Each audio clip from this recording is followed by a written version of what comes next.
बताइए। हरे कृष्णा दोनों प्रणाम गुरुदेव सभी भक्तों को दंडवत प्रणाम। हरे कृष्ण हरे कृष्ण।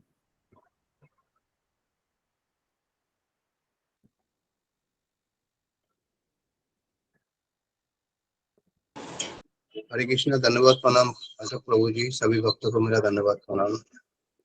प्रणाम सुदीप प्रभु जी। कृष्णा हरे कृष्णा सभी भक्तों को दंडवत प्रणाम।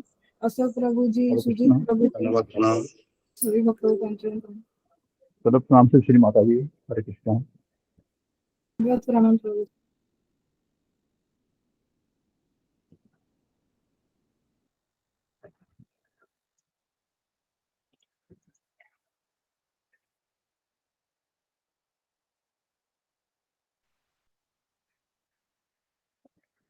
प्रणाम अशोक प्रभु जी, दंडवत प्रणाम। हरे कृष्णा में गई थी, वापस आ गई। हाँ वापस आ गई अशोक प्रभु जी में। ठीक है माता जी। हरे कृष्णा, बहुत बहुत स्वागत है आपका। हरे कृष्ण।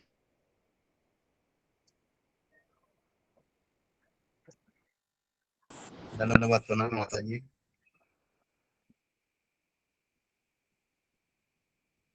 हरे कृष्ण प्रणाम। हरे कृष्णा माता जी, आप शुरू कीजिए गुरु वंदना से। हरे कृष्णा सभी को दंडवत प्रणाम। हरे कृष्णा माता जी। हाँ शुरू जी कर दो माता जी, गुरु जी कभी भी आ सकते हैं। हाँ शुरू कर दो प्रभु जी। जी माता जी जी। ठीक है ठीक है, गुरुदेव की जय। हरे कृष्णा सभी भक्तों को दंडवत प्रणाम। श्री गुरु चरण पद्म केवल भगति सद्म वंदो मोहि सावधान ते यो हरे प्रसाद भाई ए भवतरियाई कृष्ण प्राप्ति हो ये यहाँ है ते गुरु मुख पद्म वाक्य चित्त ते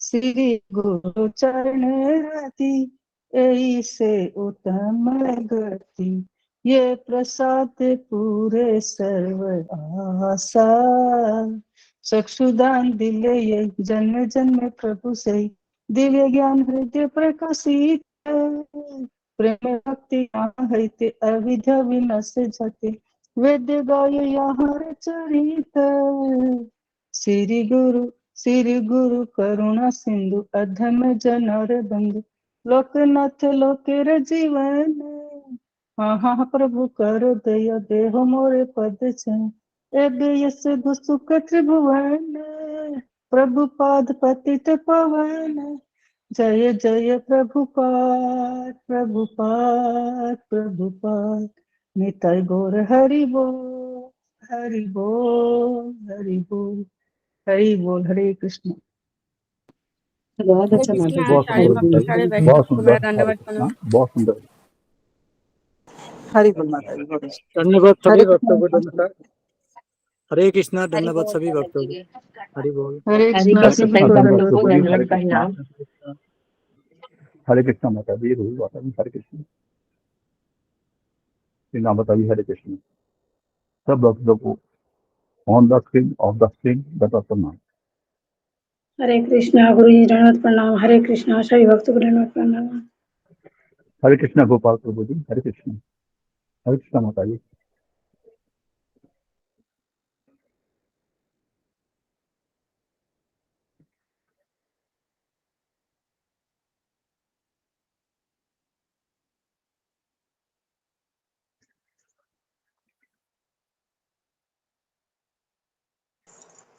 हरे कृष्णा माता जी।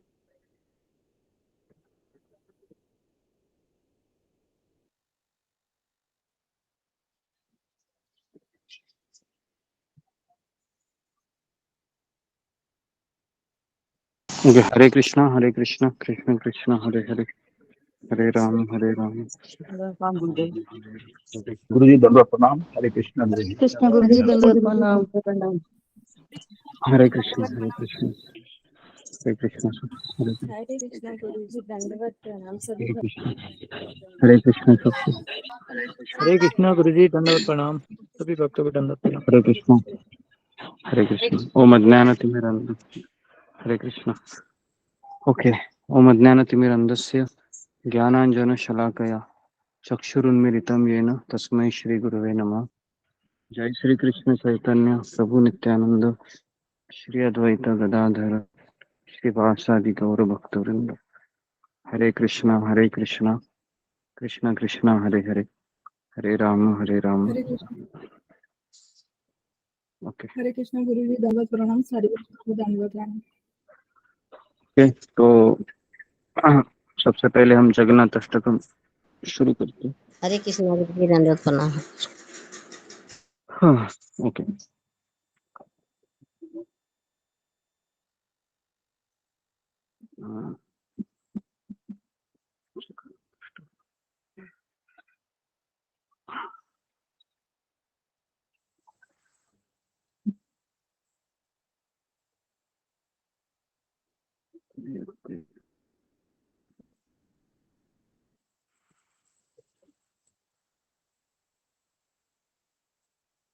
तो जैसे ही कल्पना यात्रा शुरू हो गई है तो जगन्नाथ रथ यात्रा तक हम ये जो जगन्नाथ अष्टकम है उसको हम रोज गाएंगे सुबह 9 बजे। सब लोग अपने माइक को म्यूट रखिए और कैमरा को ऑन रखिए। जय श्री श्री जगन्नाथ बलदेव सुभद्रा मैया की जय। कदाचित् कालिंदी तत विपिन संगीत तरलो मृदाभिरिनारी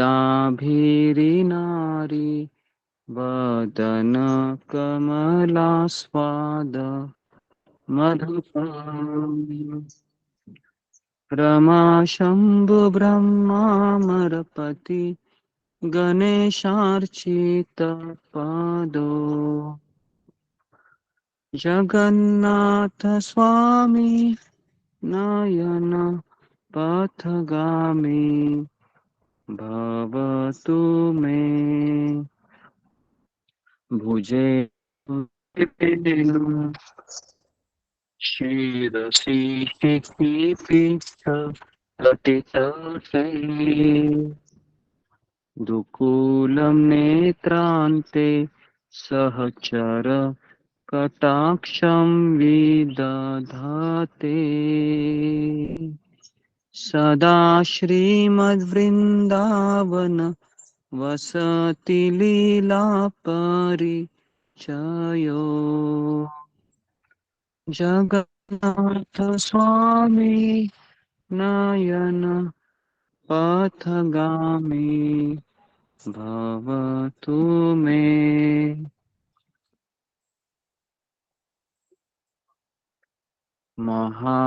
महाबोधिस्थिरे कनकरुचिरे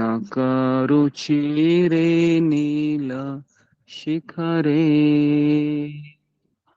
वसन् प्रसादान्त बलभद्रेण बलिना सुभद्रावच सकल सुरसेवा वसरदो सुभद्रा मध्यस्थ सकल सुर सेवा वसरदो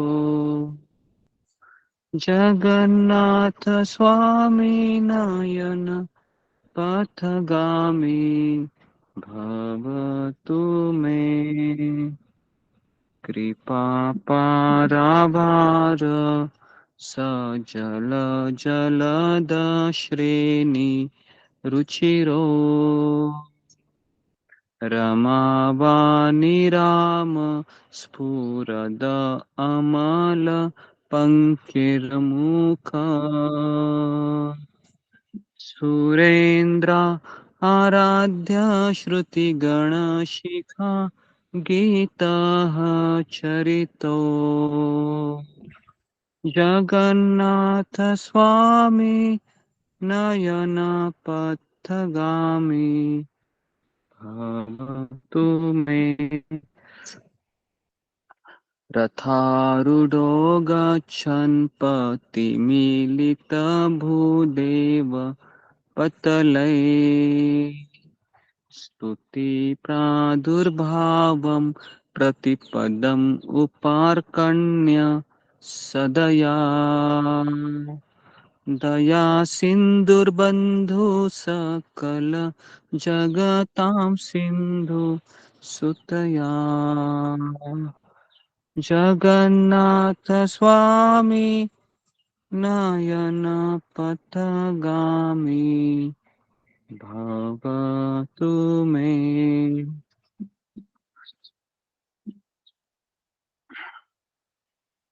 परं ब्रह्म पीड कुवलयदलोत्फुल्ल नयनो निवासि नीलाद्रो निहित चरणोऽनन्त शिरसि रसानन्दिराधा सरसवपुर आलिङ्गन सुखो जगन्नाथ स्वामी नयन पथगामी भवतु मे। न वैयाचे राज्यं न च कनकमाणिक्य विभावम् न याचेऽहं रम्यं सकलजनकाम्यं वरवधूम् सदा काले काले प्रमथ पतिनागीत चरितो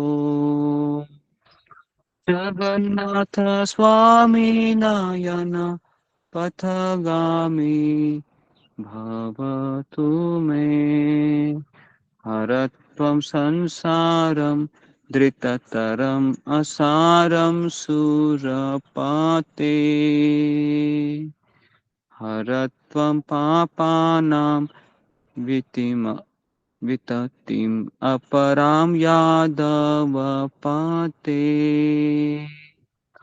अहो दीनेनाथे निहित चरणो निशीतिदम् जगन्नाथ स्वामी नयन पथगामी भवतु मे। जगन्नाथाष्टकं पुण्यं यः पठेत् प्रयतपुमान् प्रयतशुचि सर्वपापविशुद्धात्मा विष्णुलोकं स गच्छति। श्री श्री जगन्नाथ अष्टकम की जय। तो ये हमने जगन्नाथ अष्टकम गाया आज, तो जी तो हम इसको रोज गाएंगे। तो बेसिकली इसको और भी भक्त प्रैक्टिस कीजिए तो बाकी के भक्त भी गा सकते हैं। ओके, हम आगे बढ़ते हैं। कुछ अनाउंसमेंट है? अशोक। धन्यवाद प्रणाम गुरु जी।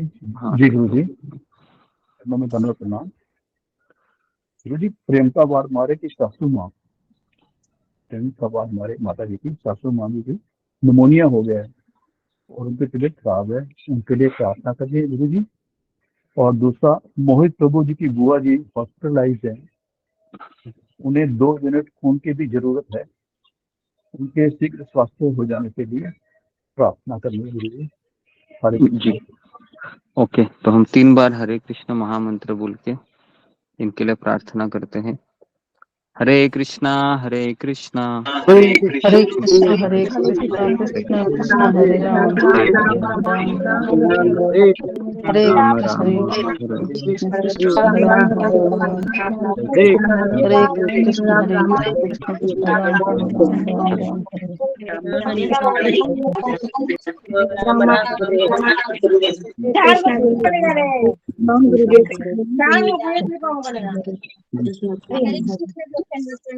हरे कृष्ण साईं भक्तों को दंडवत प्रणाम। ओके, तो अभी हम आगे बढ़ते हैं। हरे कृष्णा गुरु जी, दंडवत प्रणाम।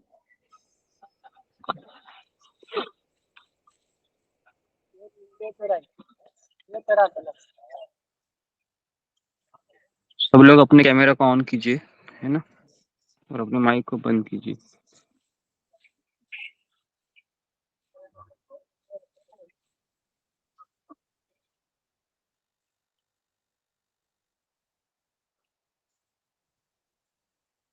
ओके। नारायणं नमस्कृत्यं नरं चैव नरोत्तमं देवीं सरस्वती व्यासं ततो जयामुदीरये।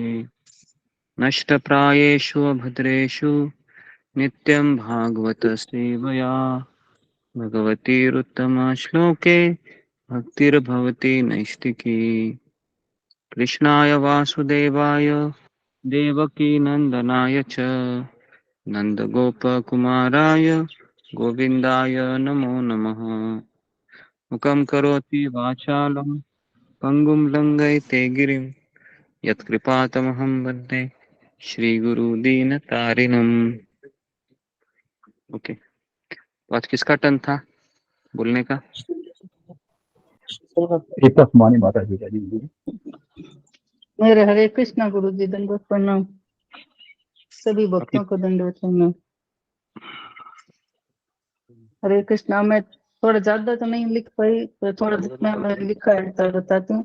सतीश प्रभु जी हमारे जो ग्रुप में वो सबसे वरिष्ठ भक्त है हमारे ग्रुप के, और इन्होंने शुरुआत में इस्कॉन संस्था की बहुत तारीफ की थी। ये बताते कि इस्कॉन है जो वो भक्ति की अविरल धारा को बार रही है ये संस्था जो है, और ये जो महामंत्र, ये हरे कृष्ण है जो वो महामंत्र बना दिए इस्कॉन संस्था ने को। और हरे कृष्ण का जो महामंत्र है वह सभी में परिवर्तन ला रहे। ये प्रभु जी बचपन से मंदिर में जाते थे, और इन्होंने अपनी दादी और नानी की तरह देख के इन्होंने घर में छोटा सा मंदिर भी बनाया था, और रोज ऑफिस हो जाते तो उनके हाथ और जोड़ के, और हमेशा ये ऑफिस जाते हैं, बाहर कहीं जाते हैं तो भगवान को हाथ जोड़ के बाहर जाते हैं। फिर इन्होंने अपनी दो कमी के बारे में बताया था कि इनको थोड़ा क्रोध आता है, थोड़ा अभिमान है, ज्यादा कुछ नहीं है, मतलब थोड़ा थोड़ा है, और अभिमान भी थोड़ा ही है, क्रोध भी थोड़ी। अभिमान तो क्रोध ऐसा कि जैसे कोई छोटे और आते हैं तो इनको लगता है कि अपने पैर छुए, और इस तरह से। और ये आर्टिकल भी लिखते हैं, इंग्लिश टाइम्स ऑफ इंडिया में इनके आर्टिकल भी छपते हैं, और ये जो है ये सामाजिक संस्थाओं से भी जुड़े हैं। और इनकी जो एक बेटी है वो दिल्ली में रहती है, एक बेटा ऑस्ट्रेलिया में रहता है। फिर इन्होंने एक भजन भी गाया था, बसो मेरे नैनन में नंदलाल। और फिर उन्होंने इस्कॉन की ये बोलते कि इस्कॉन में मेरी बहुत ही रुचि है। और फिर इन्होंने आपकी भी बहुत तारीफ की गुरुजी की, कि गुरुजी बहुत अच्छा बताते हैं, इनको बताने का तरीका अच्छा बहुत है, ये लिंक भेजते हैं और टाइम से ज्वाइन होते हैं। जितना साथ गुरुजी देते हैं उतना कोई भी नहीं देते। इस तरह से इन्होंने बहुत ही आपकी तारीफ की, और सच भी कहा कि बहुत ही आप साथ देते हैं, एक दिन भी आप छोड़ते नहीं, कुछ भी हो जाए आप ज्वाइन करते ही हैं, और इतना साथ देते हैं जितना कोई नहीं देता, जितना गुरुजी देते हैं। और फिर इन्होंने गुरुजी को कोटि कोटि प्रणाम किया। और इन्होंने आध्यात्मिकता से भी जुड़, इन्होंने आध्यात्मिकता एनर्जी पर भी किताबें लिखी हैं। और तो क्या है। और फिर गुरुजी ने आपने इनसे 2 सवाल भी पूछे थे कि आप जैसे कंपनी, सरकारी कंपनी में काम करते तो वहाँ पे आपको क्या क्या दिक्कतें आई, और इन्होंने मतलब आध्यात्मिक गुरु की खोज नहीं की क्या। तो इन्होंने बताया कि आध्यात्मिक गुरु की खोज नहीं की, बस ऐसे ही थोड़ा पूजा पाठ परिवार में जैसे चलता है, माला करना, मंदिर जाना, सब करते थे। और इन्होंने ये भी बताया था कि ये टीवी के माध्यम से भी ज्ञान लेते थे, और ये चैनल भी देखते थे, ये जो आते हैं वो आस्था पे, और जो भी और ये उन्होंने थोड़ा बहुत रविशंकर जी से भी मेडिटेशन और किया था। बस इतना याद है गुरु जी, मैं लिख नहीं पाई, कुछ बिजी थी। हरे कृष्ण, कुछ गलती हो तो क्षमा करें।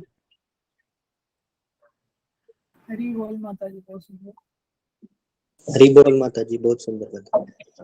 हरि बोल। हरि बोल हरि बोल। ओके, हरे कृष्ण जी, धन्यवाद एकता सोमानी माता जी। प्रणाम प्रणाम सभी भक्तों को चरण प्रणाम। हरे कृष्णा गुरु जी दंडवत प्रणाम, सभी भक्तों को दंडवत।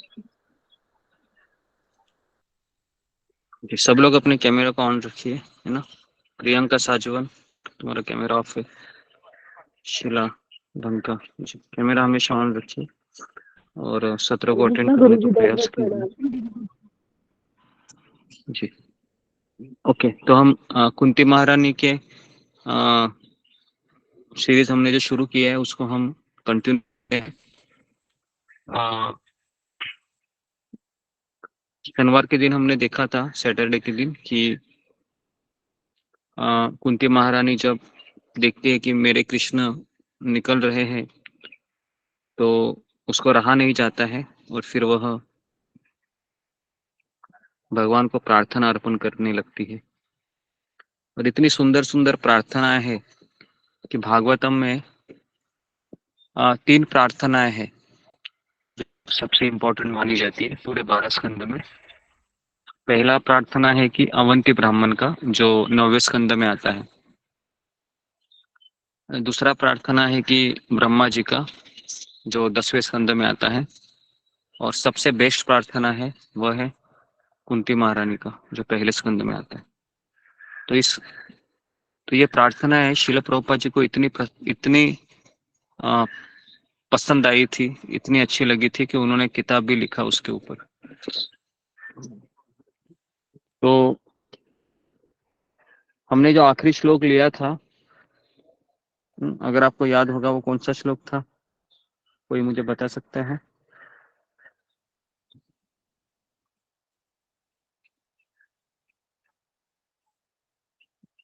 कौन सा श्लोक था आखिरी हमने सैटरडे के दिन लिया था? 22वां। मम पंकज कुछ बात गुरुजी। हाँ, 22 वर्मा पंकज। नमो पंकज नाभाय, नमो पंकज मालिने, नमो पंकज नेत्राय, नमस्ते पंकजांग्री, है ना। इसके ऊपर हमने चर्चा की थी।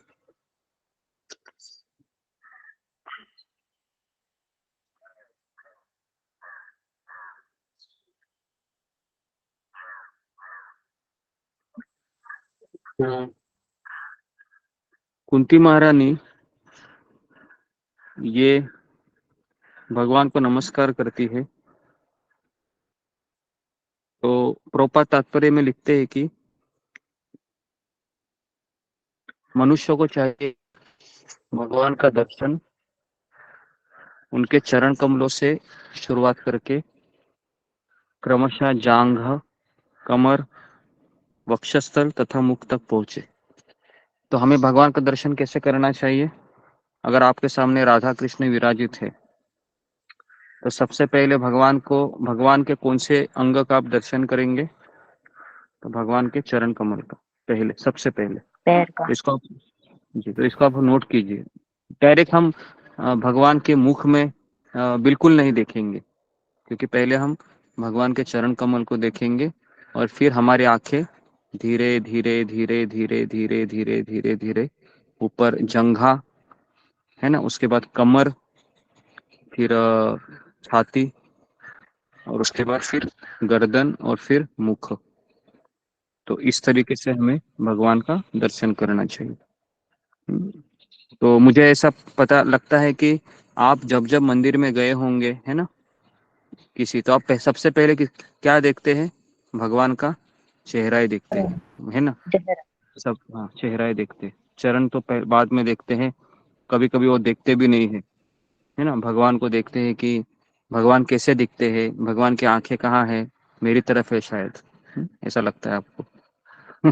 और उसी को देखते देखते हम भूल जाते हैं कि भगवान के चरण भी है। तो अभी जो कुंती महारानी है यह भगवान की बुआ है, कृष्ण की बुआ है। और इसीलिए अगर आप श्लोका को पढ़ेंगे तो श्लोक कहाँ से शुरू होता है? नमो पंकज नाभाय। नाभाय मतलब नाभि।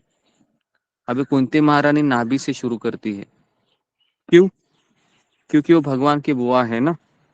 तो अगर वो भगवान के चरणों को देखेगी तो शायद भगवान लज्जित हो जाएंगे। अतएव इस स्थिति से बचने हेतु उन्होंने भगवान के ऊपर के भाग अर्थात कमर से धीरे धीरे ऊपर की ओर उठते हुए मुख का और फिर चरण कमलों का दर्शन किया। तो इस तरीके से हमें भगवान का दर्शन करना चाहिए। ओके। और उसके बाद जो पंकज है, अगर हम देखोगे तो ब्रह्मा जी का जन्म है वो भगवान के नाभि कमल से होता है ना। आपने सुना ऐसे? नाभि कमल कहते हैं उसको, नाभि कमल। तो इसके लिए ये जो नाभि है ना, नाभि एक शरीर का पेट में छोटा सा छिद्र रहता है, लेकिन भगवान उस नाभि को भी कुंती महारानी कमल का उदाहरण देती है।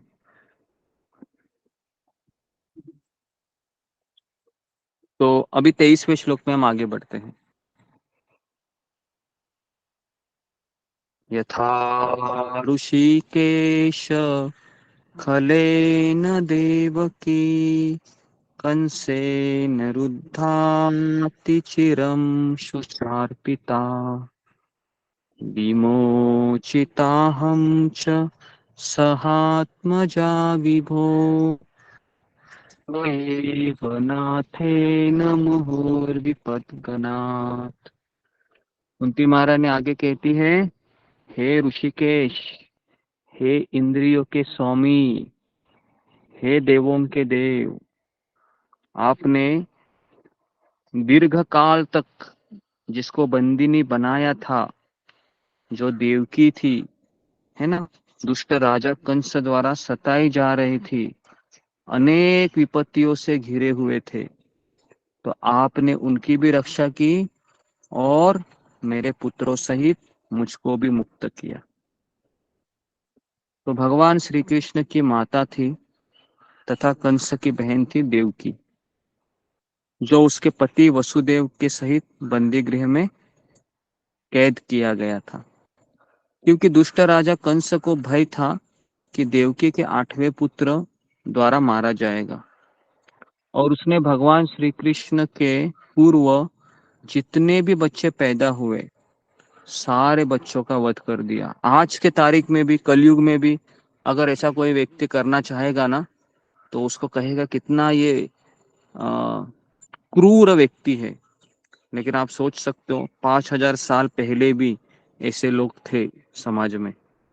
कंस, जिसने, उसको थोड़ी भी दया नहीं आई कि ये देवकी के छोटे छोटे बच्चे हैं, मैं कैसे इनको मारूं, सीधा उठाकर पटक देता था, है ना। और 5000 साल पहले ऐसे भी दुष्ट जीवात्मा थे जो भरी सभा में किसी स्त्री की, है ना, पूरे उसको विवस्त्र देखना चाह रहे थे, तो वे थे दुर्योधन, है ना। तो ऐसा नहीं था कि कलयुग में ही ऐसे लोग हैं, द्वापर युग में भी ऐसे लोग थे। तो प्रभुपाद तात्पर्य में लिखते हैं कि भगवान श्री कृष्ण बालवध के संकट से बच निकले, क्योंकि भगवान कृष्ण के पालक पिता नंद महाराज के घर उनको वसुदेव जी ने पहुंचा दिया था। अभी कुंती महारानी कहती है कि अपने पुत्रों सहित अनेक कष्टों की श्रृंखला से बचाई जाती रही मैं। तो कुंती महारानी कह रही थी कि हे कृष्ण, आपने आपकी जो माता थी उसके बच्चों को नहीं बचाया, लेकिन आपने मेरे बच्चों को बचाया।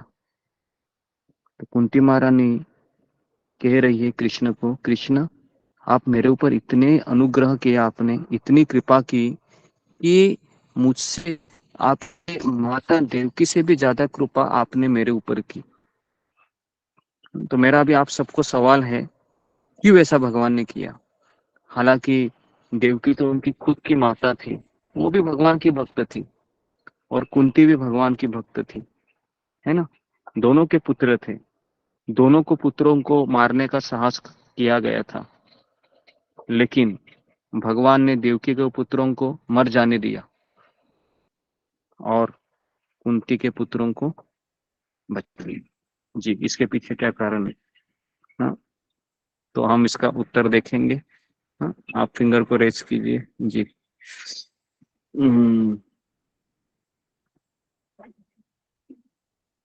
सुजाता महापात्रा। गुरु जी हरे कृष्ण धन्यवाद प्रभु। आपने एक बार बोली थी कि ये देवकी के साथ उनके उनके हस्बैंड वसुदेव थे, और फिर कुंती के साथ पंडित महाराज नहीं थे, इसलिए वो भगवान भैरव बने। जी जी जी।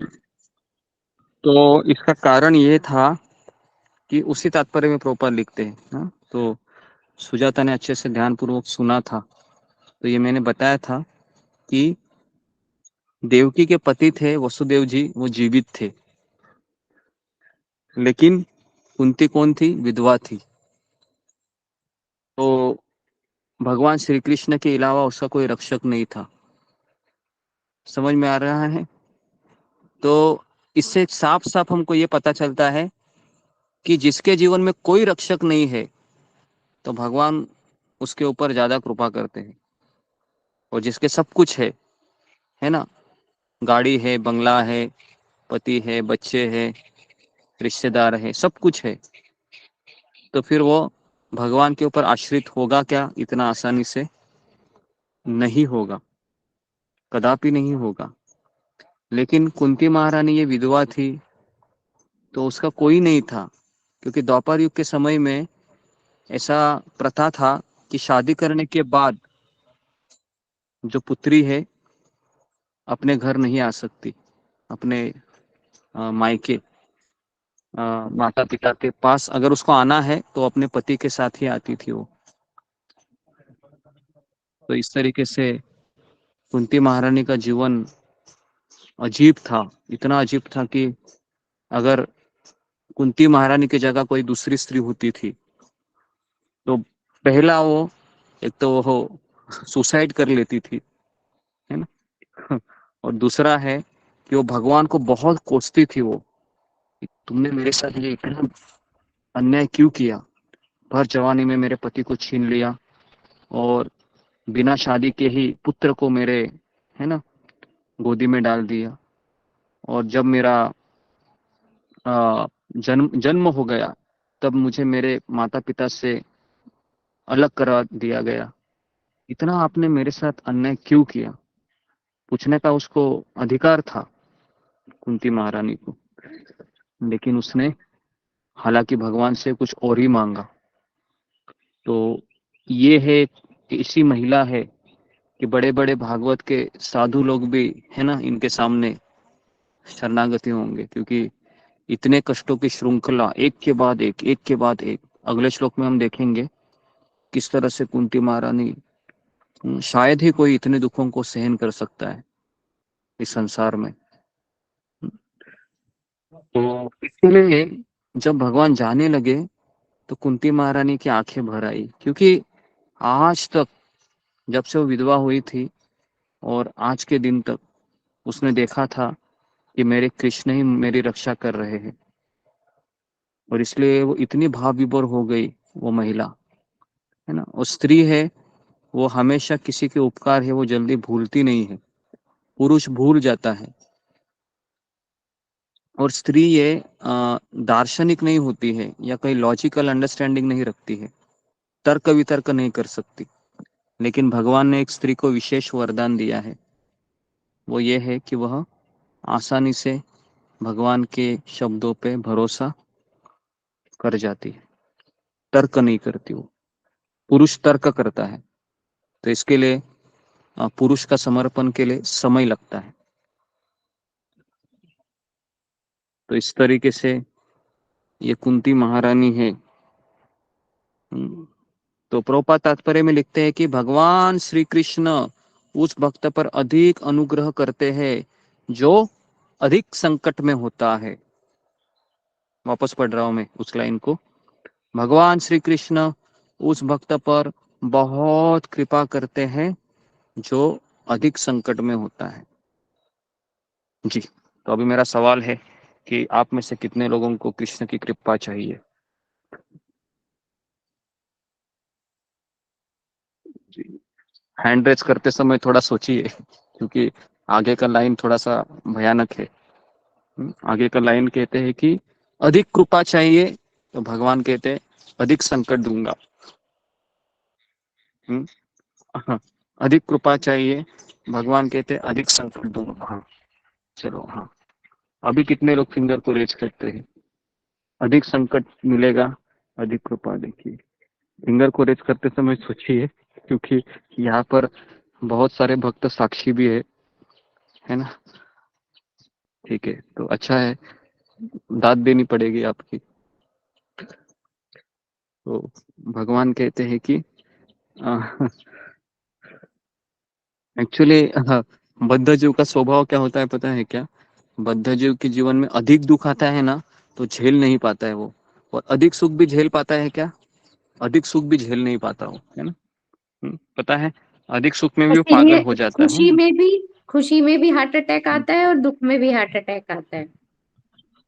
हाँ, तो अधिक सुख में वो, जैसा वर्णन आता है कि एक बार मुझे ऐसा लगता है कि कोई तो आज से 6-7 पहले 7-8 साल पहले धोनी ने वर्ल्ड कप जीता था रात को, क्रिकेट का। इतने लोग पागल हो गए थे, पटाखे क्या कर रहे थे, और पूरा रात भर शोर मचा रहा, क्योंकि इतनी खुशी है ना कि क्या करूं और क्या ना करूं, तो केवल, है ना, दूसरों को परेशानी करते हैं ज्यादा सुख आने के बाद, है ना? तो ये भी हमने देखा था उस समय। और ज्यादा दुख होने के बाद व्यक्ति इतना डिप्रेशन में जाता है, इतना डिप्रेशन में जाता है, और सोचता है मेरा क्या होगा अभी, मेरा कोई नहीं है, मेरा कोई नहीं है, मेरा क्या होगा, है ना? तो इसलिए कोई रिस्क नहीं लेता है भक्ति में भी, क्योंकि उसको लगता है अरे नहीं नहीं, ऐसे थोड़ी ना होता है कि कृष्ण के लिए सब कुछ थोड़ी ना छोड़ूंगा, उतना मेरा श्रद्धा नहीं है, उतनी मेरे लेवल नहीं है, मैं थोड़ा सा, है ना, टेस्ट मैच की तरह ही मैं भक्ति करूंगा, धीरे धीरे धीरे धीरे धीरे धीरे, है ना? तो इस तरीके से रिस्क लेने के लिए वैसे लोगों का संग भी चाहिए, भक्तों का संग चाहिए। इसके लिए प्रभुपाद ने बड़े बड़े मंदिरों का स्थापना किया। प्रभुपाद के समय जो स्त्रियां रहती थी, जो शादी नहीं करती थी, या जो स्त्रियां बहुत अपने घर से वह बाहर आकर रह रही थी, तो प्रभुपाद ने उनको आश्रय दिया, है ना, उनके लिए मंदिर में रहने की व्यवस्था की, ताकि वो भक्ति कर सके। तो अमेरिका में ऐसे कई सारे संस्थान हैं इस्कॉन के अंदर ही, जहाँ पर ब्रह्मचारिणी आश्रम बनाया गया है। ब्रह्मचारिणी आश्रम मतलब एक अनमैरिड लेडीज लोग रहते हैं, लेकिन प्रभुपाद ने भारत में ये नहीं बनाया, क्योंकि प्रभुपाद सोचते थे कि भारत में कल्चर है, भारत में स्त्री है वो बिना शादी की नहीं रह सकती, लेकिन अमेरिका में, यूरोप में, या विदेश देशों में स्त्री है वो अकेली रहती है, तो इसलिए प्रभुपाद ने वहां पर ब्रह्मचारिणी आश्रम को प्रोत्साहन दिया। तो अगर किसी को ब्रह्मचारिणी आश्रम में जाना है तो अमेरिका में ऐसे बहुत सारे हैं ना, लेकिन बेटर है कि लेकिन अभी हम देखते हैं कि हमारे यहाँ पर भी गोवर्धन इको विलेज में भी ऐसे कई सारे अनमैरिड, है ना, गर्ल्स है, वो आते हैं, पढ़ते हैं, यहाँ पर जॉब करते हैं और यहाँ पर ही रहते हैं। तो इस तरीके से अभी, और इतना डाइवर्स केसेस होते हैं कि सब लोग अभी अलग ही सोच रहे हैं कि नहीं हम ऐसे ही रहेंगे। तो इस तरीके से अभी कलयुग में सिचुएशन हो रही है। तो मैंने खुद देखे हैं ऐसे, माता पिता भी दीक्षित है, उनकी 2 बेटियां हैं, दोनों बेटियां शादी नहीं की है, जॉब करते हैं और इस तरीके से भक्ति भी कर रहे हैं। तो में हम यही देखते हैं कि भगवान श्री कृष्ण की उस भक्ति पर अधिक कृपा होती है जिसके जीवन में अधिक संकट होते हैं। अधिक संकट, अधिक कृपा। क्यों अधिक कृपा, अधिक संकट, अधिक पुकार, है ना? और पुकारेंगे आप कृष्ण को, इतना पुकारेंगे कि जैसे द्रौपदी के जीवन में इतना संकट आया, अधिक संकट, भगवान ने क्या किया फिर? अधिक कृपा, है ना? अधिक संकट, अधिक कृपा। अर्जुन रो रहा था, है ना, गीता गीता के पहले अध्याय में इतना रो रहा था कि इतना संकट में दिखाई दे रहा था कि कृष्ण के सामने कहा कि कृष्ण कुछ तो कीजिए। अभी कृष्ण ने कृपा दिया, गुरु बने, पूरा ज्ञान दिया। ठीक है, तो अभी इतना सब कहने के बाद अभी देवकी अगले श्लोक में कहते हैं कि आपने हमें किन किन संकटों से बचाया। तो अभी कुंती महारानी कहेगी 24वां श्लोक, विषात् महाग्ने पुरुषाद दर्शनात् असत् सभाया वनवास कृच्छ मृधे मृद हारथास्त्रत द्रोणी च अस्त्र च आस्महरे अभिरक्षिता।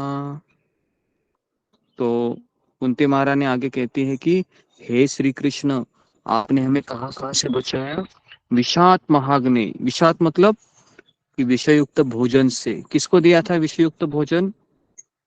भीम को। भीम को दिया था जी, भीम को दिया था। Very good. महाअग्नि, कौन सी थी वो अग्नि? महाअग्नि, जिसमें जी लाक्षागृह में जलाने का प्रयास किया गया था ना। सोचिए, जिंदा जलाना इतना आसान है? जिंदा जलाना, आपको पता है जब अग्नि जब जीवित अवस्था में जब लपेटती है ना, बहुत दर्द होता है पूरा। तो आप सोच सकते हो, है ना। तो ये सारा षड्यंत्र था शकुनी का। शकुनी ने कहा दुर्योधन को कि देखो, अगर तुमको हस्तिनापुर का राज चाहिए तो पांचों पांडव को मार दो। तो इस तरीके से फिर धृतराष्ट्र को बताया गया कि वारणावत में इनको हम भेजते हैं एंजॉय मतलब पिकनिक के लिए। और वहां पर लाक्ष, लाक्ष मतलब एक तरीके से ऐसा मटेरियल होता है जो अग्नि के तुरंत संपर्क में आने के बाद तुरंत वह जल जाता है। तो लाक्ष का घर बना दिया गया, है ना। और जैसे ही देखा कि भीम ने कि ये लक्ष्य है टपक क्यों रहा है, क्योंकि वो अग्नि, वो ज्यादा गर्मी से वो लिक्विड हो जाता है। और बाद में उसको सूंघा। और विदुर ने भी कहा, विदुर ने युधिष्ठिर महाराज को सिग्नल दे दिया कि जब आग लगती है तब चूहा किस तरह से बचता है। कैसे बचता है चूहा? अगर क्या करता है वह जमीन के अंदर जी टनल खोदता है। बिल के हाँ अंदर घुस जाता है। हाँ, बिल के अंदर घुस जाता है। तो ये एक्चुअली ऐसे लैंग्वेज में बताया था विदुर जी ने युधिष्ठिर महाराज को, कि युधिष्ठिर महाराज सोच रहे थे कि विदुर ने मुझे ऐसा क्या बताया। सोचते सोचते सोचते सोचते फिर उनको पता चला कि हाँ, इसका अर्थ कुछ और है। तो फिर वह कौन था वो जिसको ये कॉन्ट्रैक्ट दिया था, उसका नाम भूल गया मैं। हाँ सुरोचन, हाँ पुरोचन, पुरोचन को ये कॉन्ट्रैक्ट दिया गया था दुर्योधन ने कि तुमको इसको 5वें दिन 6ठे दिन ऐसा कुछ तो था, उस दिन आपको ये आग लगानी है। और पहले ही दिन क्या किया, भीम ने उसको मार दिया, है ना। और अपने ही स्वयं उसने आग लगा दी। और आग लगाने के पहले टनल खोदा गया था, है ना। तो विदुर जी ने एक व्यक्ति को भेजा था टनल खोदने को। तो वो टनल खोदते खोदते खोदते खोदते जब टनल पूरा हो गया तो तुरंत पहले भीम ने अपनी माता और 5 भाई, है ना 4 भाई, सबको पहले सुरक्षित स्थान पे ये किया।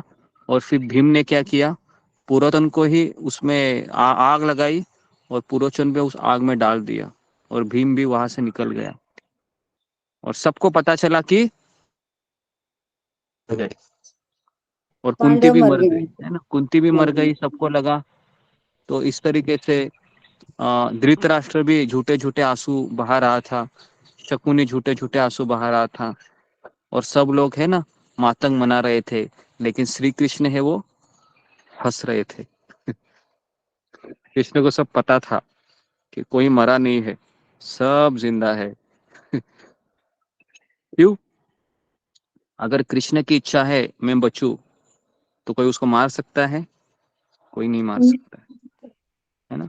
और अगर कृष्ण की इच्छा है मैं मरूं तो कोई मुझे बचा सकता है? मुझे कोई बचा नहीं सकता। तो भगवान का भक्त है। ऐसा नहीं है कि उन्होंने, युधिष्ठिर महाराज ने सोचा चलो अभी हम क्या करते हैं, कृष्णा का नाम लेते हैं, हरे कृष्णा, ऐसा नहीं किया। उन्होंने प्रयास किया निकलने का। तो कई लोग कहते हैं कि भगवान मुझे बचाने के लिए आएंगे। अरे भगवान बचाने के लिए आएंगे, लेकिन तुम थोड़ा हाथ पैर हिलाओ। हाँ, तुम हाथ पैर हिलाएगा नहीं और भगवान को बोलेगा अरे भगवान आ जाइए, मुझे बचा लीजिए, है ना। तो एक आपको मैं स्टोरी बताता हूँ, है ना। एक बार एक भगवान का भक्त थे, है ना, वो स्विमिंग कर रहे थे गंगा नदी में, और अचानक उनको ऐसा लगा कि मैं डूब रहा हूँ, है ना, डूब रहा हूँ। तो अचानक नौका आ गई, और नौका वाले ने कहा कि मुझे अपना हाथ दे दो, मैं तुमको निकाल देता हूँ। तो उसने कहा नहीं नहीं नहीं, मेरा भगवान ही मुझे बचाने के लिए आएगा। तो इस तरीके से उस नौके का वो आसरा नहीं लेता है, और मृत्यु के पश्चात जब भगवान के पास जाकर भगवान को सवाल करता है कि आपने मुझे क्यों नहीं बचाया, भगवान कहे थे मैं आया था ना वहां पर नौके वाले के रूप में, तुमने मुझे पहचाना ही नहीं। समझ में आ रहा है आपको? तो भगवान स्वयं नहीं आएंगे आपको बचाने के लिए, भगवान किसी भक्त को भेजेंगे। तो ये एक हमको एक लेसन यहाँ पर मिलता है कि जहरीले भोजन से भी विष को कैसे बचाया गया। कि हमको पता है कि जब दुर्योधन को पता चला, है ना, कि भीम को बहुत खाना लगता है, तो उसने भीम के खाने में जहर मिलाया गया और उसको बांध दिया और जमुना में बहा दिया, गंगा में बहा दिया। जैसे गंगा में बहा दिया तो वहां पर वासुकी था, नागों का राजा, है ना। तो उसने उनको इतना डसा कि सारा उसका विष है वो निकल गया, और उसके बाद उसको एक गिलास पीने को दिया, है ना। वहाँ क्या लोकल जूस, पता है ना, हर एक गांव का एक लोकल जूस होता है। हम बद्रीनाथ गए थे तो वहां पर भी एक लोकल जूस था। जैसे हम वो, मुझे याद है कि व्यासदेव जी की गुफा की तरफ हम बढ़ रहे थे, तो कई वहाँ के लोकल जूस वाले बैठे थे। तो मैंने तभी संतोष प्रभु से पूछा था ये क्या है, तो उन्होंने कहा कि ये यहाँ का लोकल जूस है।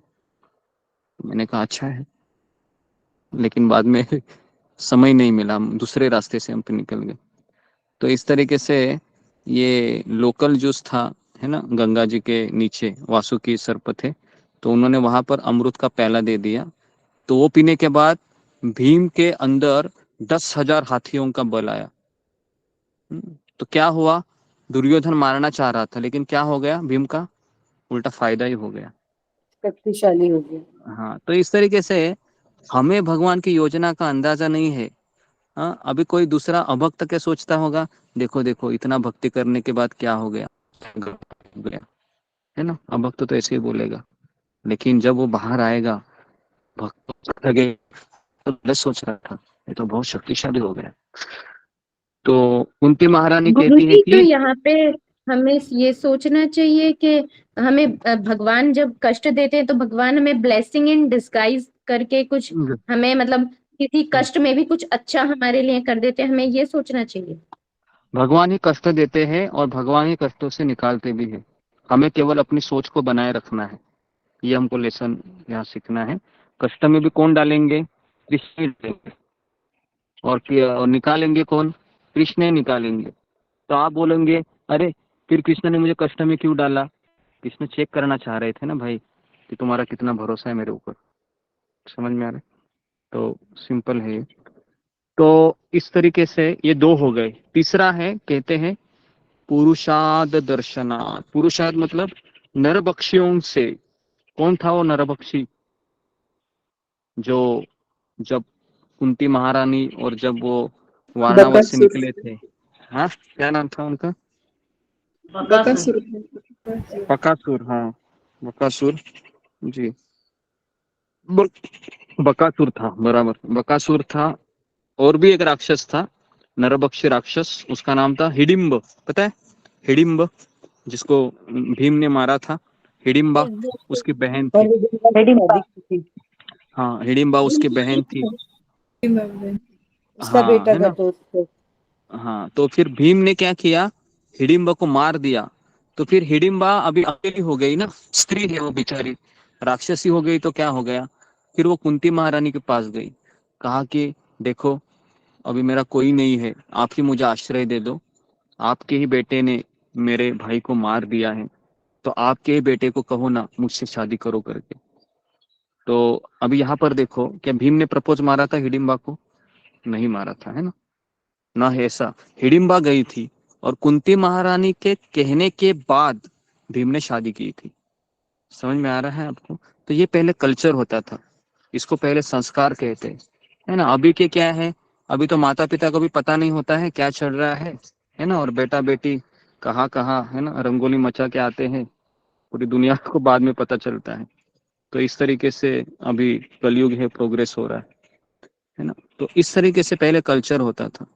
तो कहने का अर्थ है कि हिडिंब, तो हिडिंब से हिडिंब से लड़ना पड़ा, जो नरभक्षी राक्षस था।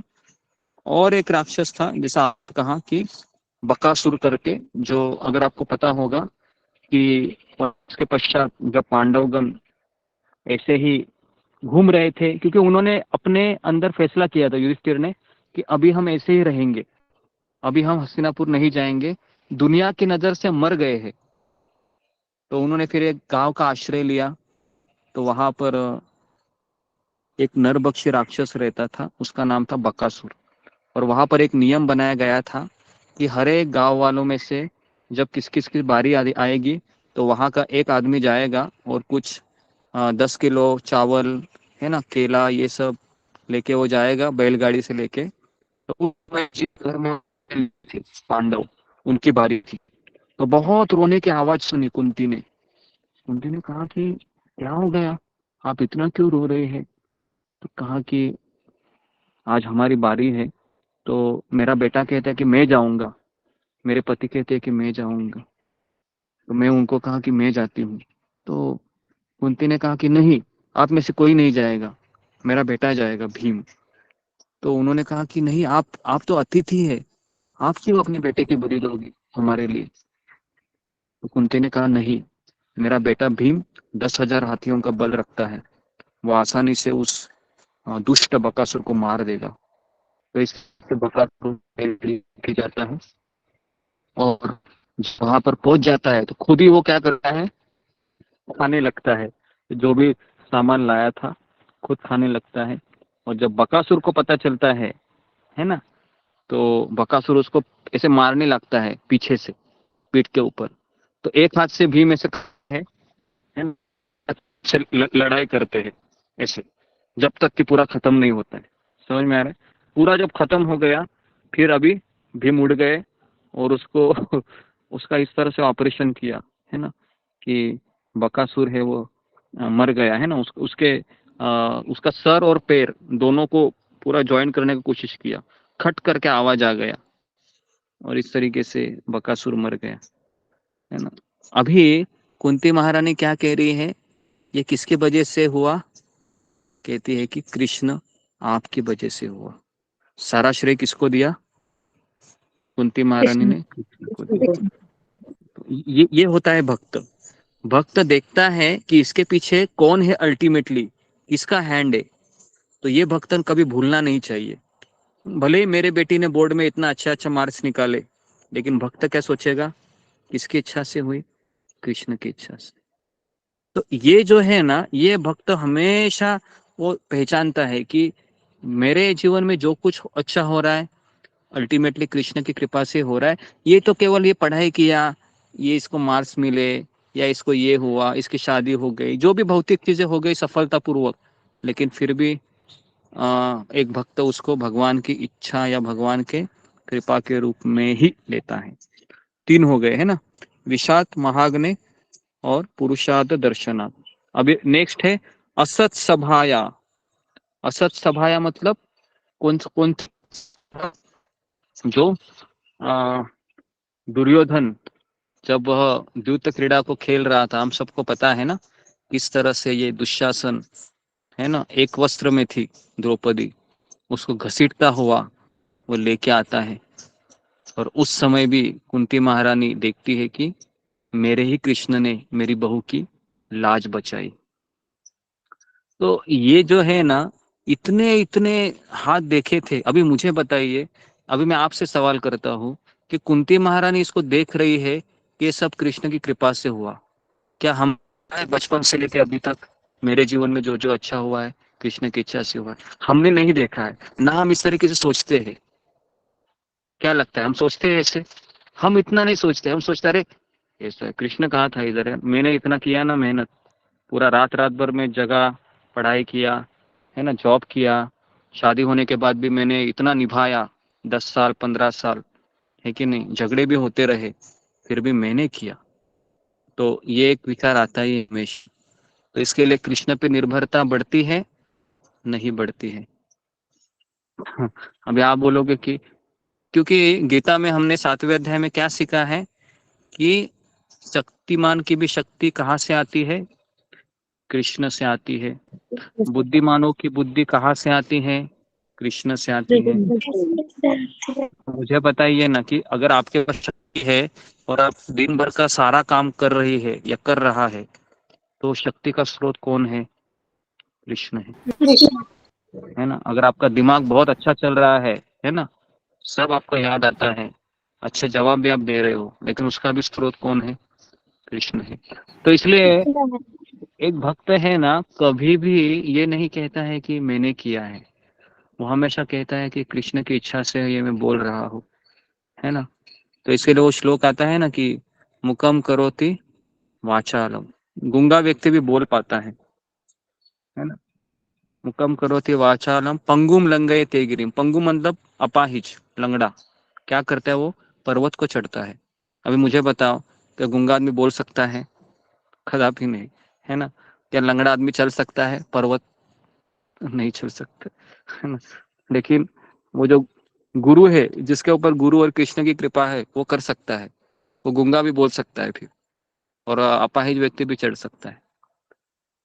तो इस तरीके से कुंती महारानी देख रही है कि असत सभाया, उस दुष्ट सभा में कितने, पता है कितने लोग वहां पर बैठे थे? कहा जाता है कि वहां पर 1 लाख लोग तभी मौजूद थे जब द्रौपदी का चीर हरण कर रहा था, और कोई नहीं रोक रहा था तभी, है ना। सबकी इच्छा थी कि मैं देखूं द्रौपदी को। तो उस अवस्था में भगवान श्री कृष्ण ने द्रौपदी को बचाया, और भगवान ने वहां पर शपथ ली, जितने भी लोग वहां पर बैठे हैं सब लोग मरे जाएंगे, सब लोग मार दिए जाएंगे। और ऐसा ही हुआ, जितने लोग थे सब मर गए। एक भक्त का अपराध अगर हम देखते हैं खुली आंखों से, तो उसकी आयु भी क्षीण हो जाती है और उसकी मृत्यु निश्चित हो जाती है। इसलिए कभी भी अपने कानों से वैष्णव नहीं सुनना चाहिए, ना कभी आंखों से देखना चाहिए, और ना मुंह से बोलना चाहिए। ओके। तो इस तरीके से असत सभाया हो गया। उसके बाद वनवासत कृच्छत, वनवास के कष्ट से, है ना, आपने हमें राहत दिखाई, है ना। वनवास में इतने कष्ट होते हैं कि बहुत सारे कष्ट रहते हैं वनवास में। उसके बाद कहते हैं कि मृधे मृधे अनेक महारथ। मृधे मृधे मतलब युद्ध में अनेक बड़े बड़े सेना नायक थे। कौन से युद्ध में थे? कुरुक्षेत्र के युद्ध में, महाभारत। है ना, महाभारत के युद्ध में। तो इनसे भी किसने बचाया मेरे पुत्रों को? आपने बचाया। कहते मेरा पुत्र अर्जुन था गांडीवधारी, श्रेष्ठ गांडीवधारी। मेरा पुत्र भीम श्रेष्ठ गदाधारी। मेरा पुत्र युधिष्ठिर, है ना, वो भाला चलाने में निपुण थे, लेकिन फिर भी आपने ही बचाया। और फिर आखिरी कहते हैं कि द्रोणी अस्त्रत। द्रोणी कौन? द्रोणाचार्य का पुत्र। क्या नाम था उसका? अश्वत्थामा। तो के अस्त्र मतलब ब्रह्मास्त्र से किसने बचाया? कृष्ण, आपने ही बचाया। ठीक है। तो अभी देखिए कितने हो गए, देखो। पहले जहर से बचाया, 1 हो गए। महाअग्नि, दावाग्नि जो लाक्षागृह की, 2 हो गए। नरबक्षी 3 हो गए। असत सभा 4 हुए। वनवास के कष्टों से बचाया, 5 हो गए। उसके बाद कुरुक्षेत्र का युद्ध से बचाया, 6 हो गए। द्रोणाचार्य के ब्रह्मास्त्र से बचाए, 7 हो गए। तो इन सब चीजों को याद कर रही है कुंती। याद कर रही कि आपने कैसे कैसे कैसे कैसे हमें बचाया। मैं तो विधवा थी, मेरा कोई नहीं था, किसको बोलूं मैं। भीष्म पितामह से हस्तिनापुर की गद्दी से बने हुए हैं, है ना। भीम चाहकर भी कुछ नहीं कर सकते रहे थे, भीष्म इच्छा थी बचाने की, लेकिन वह हस्तिनापुर का राजा जो बोलेगा उसको मानना था, वो वचनबद्ध थे। तो इसलिए भीष्म पितामह भी कुछ नहीं कर सकते थे। विदुर जी वो तो एक मंत्री थे, मंत्री क्या कर सकता है। तो इसलिए कुंती महारानी का और कोई सहारा नहीं था, केवल कृष्ण ही उसके सहारे थे।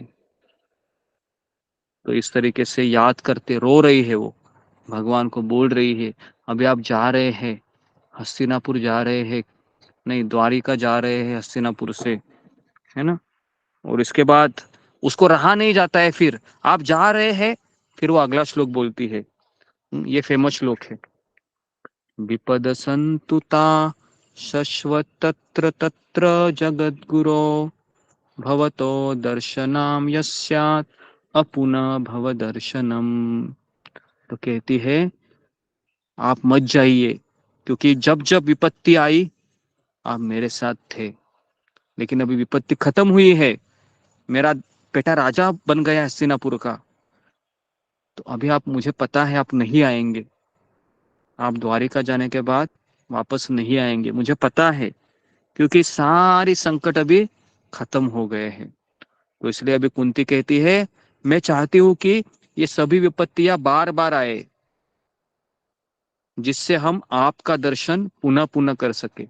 देखो कितना बड़ा कॉस्ट मांग रही है, देखो भगवान का दर्शन के लिए वह दुखों को मांग रही है कि मैं चाहती हूं कि ये विपत्तियां बार बार आए।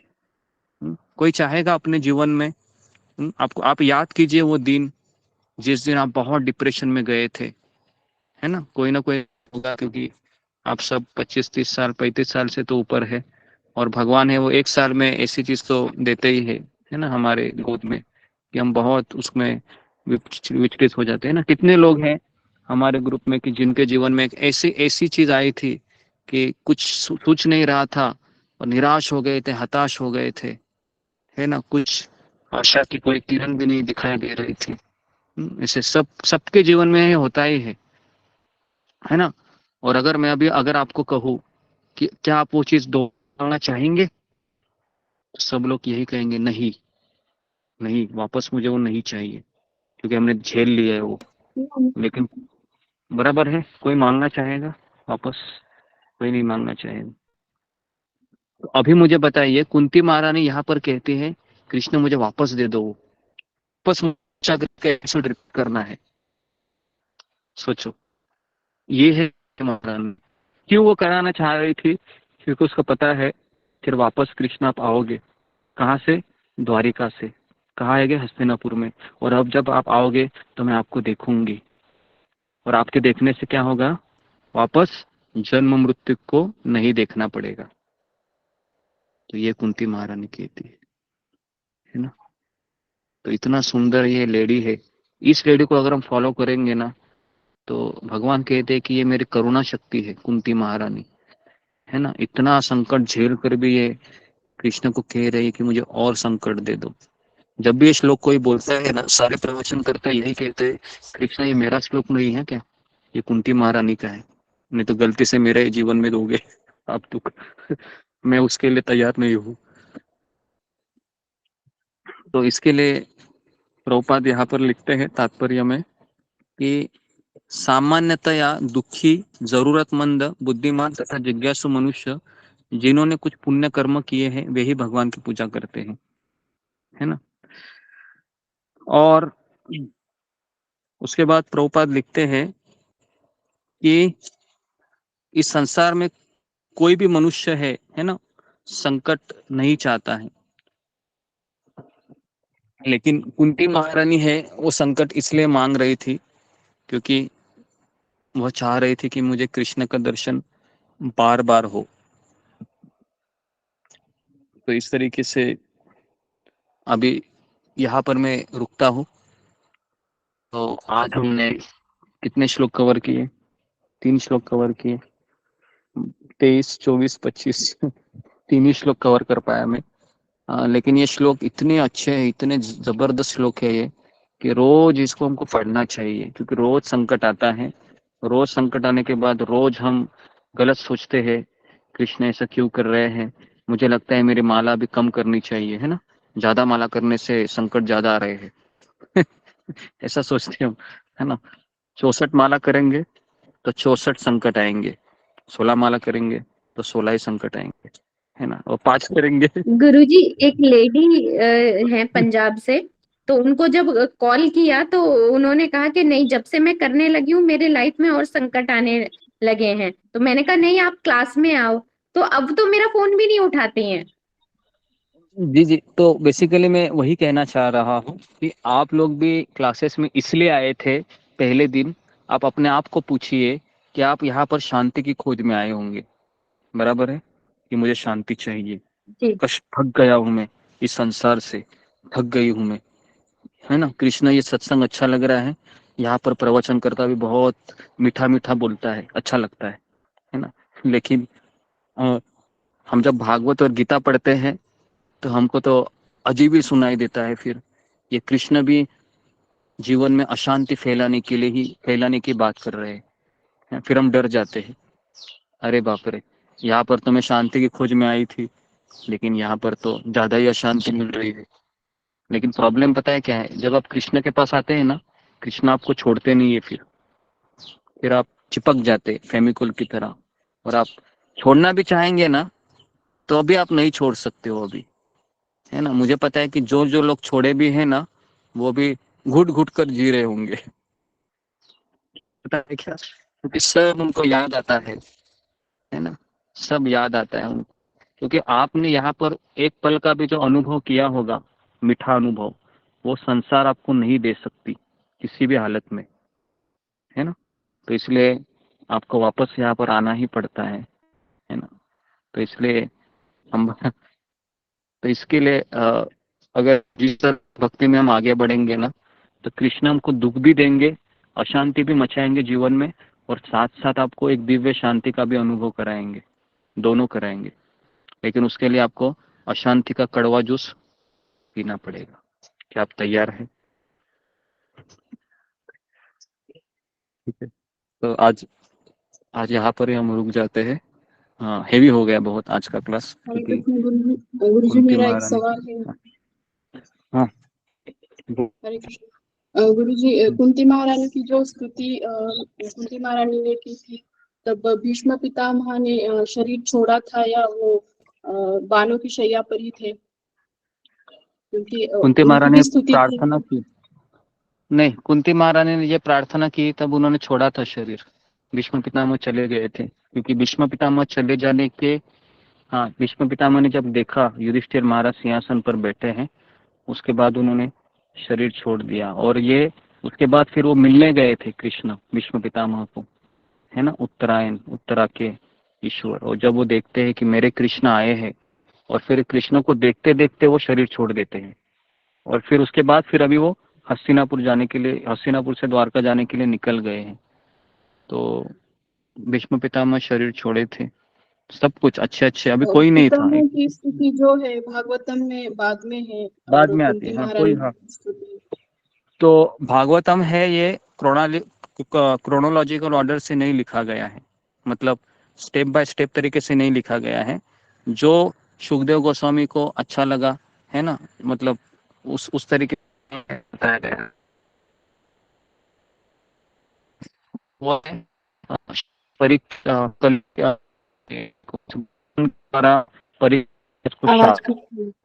है ना।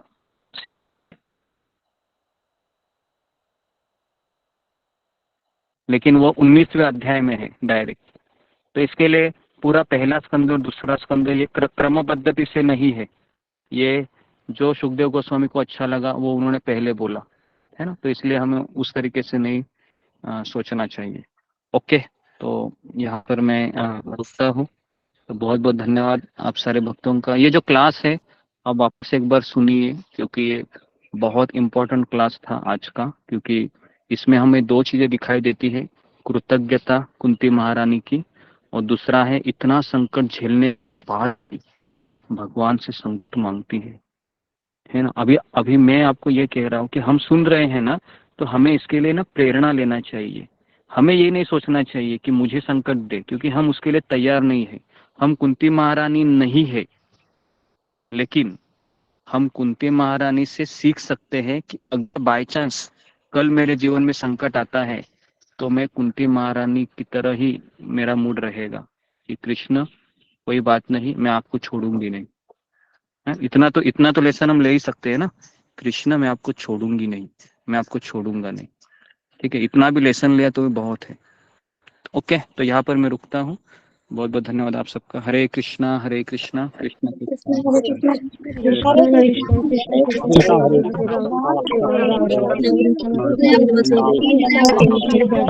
राम गुरु जी।